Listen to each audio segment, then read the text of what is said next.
Ah bah d'accord. Alors est-ce que tu sais que à l'Assemblée, les élus RN, ils ont voté contre l'augmentation des moyens pour lutter contre la fraude fiscale? Ouais, et ils ont réussi à faire ça en même temps qu'ils votaient contre la revalorisation des minima sociaux au niveau du seuil de pauvreté. Voilà. Alors c'est pas un coup d'essai parce qu'ils avaient fait la même chose au Parlement européen.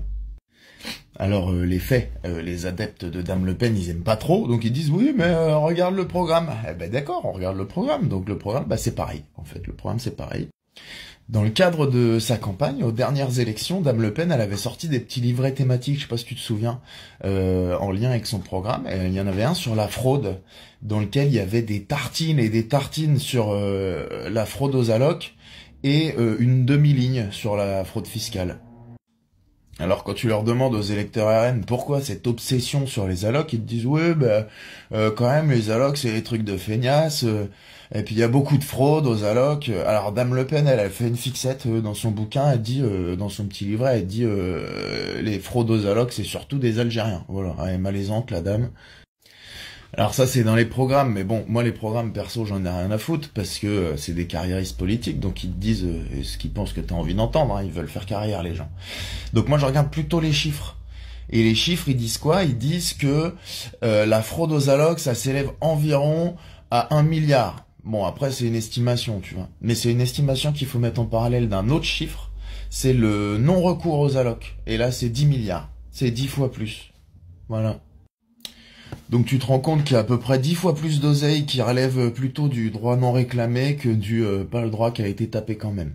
Mais alors ça c'est pas grand chose, parce que si tu regardes par rapport à la fraude fiscale, donc la fraude fiscale que tu peux faire que quand t'as de l'oseille, tu fais pas ça quand t'es au SMIC. Donc la fraude fiscale dont se foutent les électeurs RN apparemment et le RN, ça s'élève à 100 milliards, donc 100 fois plus. Alors maintenant, regarde bien qui pointe du doigt les allocs et tu verras qui protège les riches.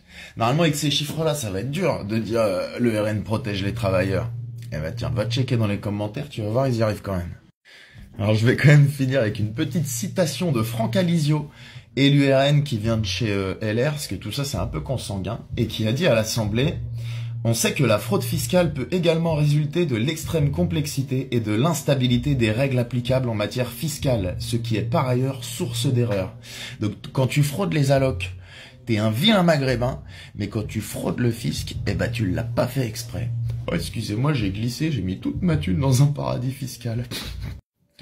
Et le bonhomme a transformé l'essai puisqu'il a fini par: en conséquence, la simplification du droit fiscal est une des conditions de la réduction de la fraude.